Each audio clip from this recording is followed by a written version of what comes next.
അങ്ങനെ big boss season 7 തുടങ്ങായി. അപ്പോൾ കഴിഞ്ഞ സീസണിൽ ഞാനിട്ട വീഡിയോസിനൊക്കെ നല്ല സപ്പോർട്ട് തന്ന എല്ലാവർക്കും നന്ദി. അപ്പോൾ വീണ്ടും നമ്മൾ ഓഗസ്റ്റ് ഫസ്റ്റ് വീക്ക് അല്ലെങ്കിൽ സെക്കൻഡ് വീക്ക് തുടങ്ങുന്ന ബിഗ് ബോസിൻ്റെ ഒരു പ്രിഡിക്ഷൻ ലിസ്റ്റ് വന്നിട്ടുണ്ട്. അപ്പോൾ നമ്മൾ അതിലത്തെ കുറച്ച് ആൾക്കാരെ ഒരു സാധ്യത ലിസ്റ്റ് മാത്രമാണിത്. നമ്മൾ കുറച്ച് സാധ്യതകളുടെ പേരുകൾ പറയാം. അപ്പോൾ അതൊന്ന് കേട്ട് നോക്കാം. ഇവരൊക്കെയാണെന്നാണ് ചാൻസ്, ഇതൊന്നും ഉറപ്പില്ല. ആദ്യത്തെ ആൾ നമ്മുടെ അലൻ ജോസ് പെരേരയാണ്. നമ്മുടെ എടപ്പള്ളി വിനീത തിയേറ്ററിൽ കൂടെ വൈറലായ പാട്ടുകാരൻ അലൻ ജോസ് പെരേര, അതായത് റിവ്യൂ ഒക്കെ പറഞ്ഞ് ഭയങ്കര ആകണ ആൾ. രണ്ടാമത്തെ ആൾ ജാസിയാണ്. ജാസി എനിക്ക് തോന്നുന്നു ദുബായിലുള്ള എല്ലാ മലയാളികൾക്കും അറിയാം, ദുബായിലുള്ളത്. കാരണം ഭയങ്കര ടിക്ടോക്കറാണ്. നാട്ടിലും ഇപ്പോൾ കുറേ ഇൻ്റർവ്യൂസൊക്കെ കൊടുത്ത് അത്യാവശ്യം കുറച്ച് വൈറലൊക്കെ ആയിട്ടുണ്ട്. അത്യാവശ്യം നല്ല പുള്ളി ഭയങ്കര വൈറലാണ്. പിന്നെയുള്ളത് നമ്മുടെ രേണു സുധിയാണ്. രേണു സുധി നമ്മുടെ കോമഡി സ്റ്റാർസിലുണ്ടായിരുന്ന സുധിയുടെ വൈഫാണ്. ഇപ്പോൾ കുറച്ച് കോൺട്രവേഴ്സ്യലായിട്ടുള്ള കുറച്ച് വീഡിയോസൊക്കെ ചെയ്ത് കുറച്ച് വൈറലാണ് എന്ന് വെച്ചാൽ കുറേ തെറിവിളിയുണ്ട് അവരുടെ പോസ്റ്റിന് താഴെ. അപ്പോൾ അങ്ങനെ നിൽക്കുന്ന ആളാണ്.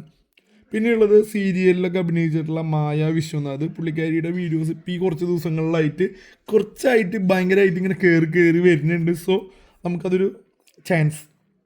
പിന്നെ അതേപോലെ തന്നെ ഒരു ഫിറ്റ്നസ് ഫ്രീക്കത്തിയൊക്കെ ആയിട്ടുള്ള സൗമ്യ. നിങ്ങൾ കുറച്ച് സീരിയലിലൊക്കെ കണ്ടിട്ടുണ്ടാവും. ഇതുകൊണ്ട് കൗമുദി എന്ന് പറഞ്ഞ ചാനലിൽ ഒരു സീരിയലിലുണ്ട് പുള്ളിക്കാരി. പിന്നെ ഉള്ളത് ആരാ, രേഖ രതീഷ്. സീരിയലിലും സിനിമയിലൊക്കെ ഒരുപാട് അഭിനയിച്ചിട്ടുള്ള പുള്ളിക്കാരിയാണ് രേഖ രതീഷ്, നിങ്ങൾക്ക് എല്ലാവർക്കും അറിയാം. പിന്നെ റീന ജോൺ നമ്മുടെ ടിക്ടോക്കറാണ്, UK ഇപ്പം നാട്ടിലൊക്കെ വന്ന് കുറേ ഇൻ്റർവ്യൂസൊക്കെ കൊടുത്ത് പുള്ളിക്കാരി ഭയങ്കര അങ്ങോട്ട് വൈറലായി സെറ്റാണ്. അപ്പോൾ പിന്നത്തെ ആളതാണ്. പിന്നെ നമ്മുടെ ബിനീഷ് ബാസ്റ്റിൻ. അപ്പോൾ ബിനീഷ് ബാസ്റ്റിൻ സീരിയലിലുണ്ട് തോന്നുന്നു, അതുപോലെ തന്നെ കോമഡി പരിപാടികളിലൊക്കെ കുറച്ചുണ്ട്. അപ്പോൾ ബിനീഷ് ബാസ്റ്റിനാണ് അടുത്ത ആൾ. പിന്നെ ജിഷിൻ മോഹൻ, പുള്ളിക്കാരനും ഇതേപോലെ സീരിയലിലൊക്കെ അഭിനയിച്ചിട്ടുള്ള ആളാണ്, സിനിമയിലും ഉണ്ടെന്ന് തോന്നുന്നു. അതേപോലെ നമ്മുടെ അഴിമോൾ സ്റ്റാർ മാജിക്കിൽ കൂടെ വന്ന് കണ്ടമാനം തെറിവിളിയും കണ്ടമാനം സപ്പോർട്ടൊക്കെ കിട്ടിയിട്ടുള്ള അനുമോളാണ് പിന്നത്തെ ആൾ.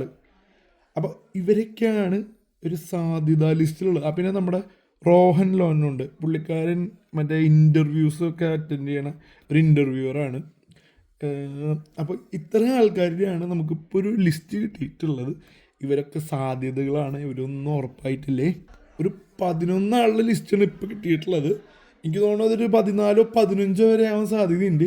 അപ്പോൾ ബാക്കിയുള്ള ആൾക്കാരുടെ ഒന്നും ഒരു ചാൻസ് അറിഞ്ഞിട്ടില്ലേ, ഇത്ര മാത്രമേ അറിഞ്ഞിട്ടുള്ളൂ. അപ്പോൾ കഴിഞ്ഞ സീസണിൽ ഉണ്ടായ സപ്പോർട്ട് വീണ്ടും ഈ സീസണിൽ നിങ്ങളെല്ലാവരും തരണം. ഓക്കെ, അപ്പോൾ എല്ലാവർക്കും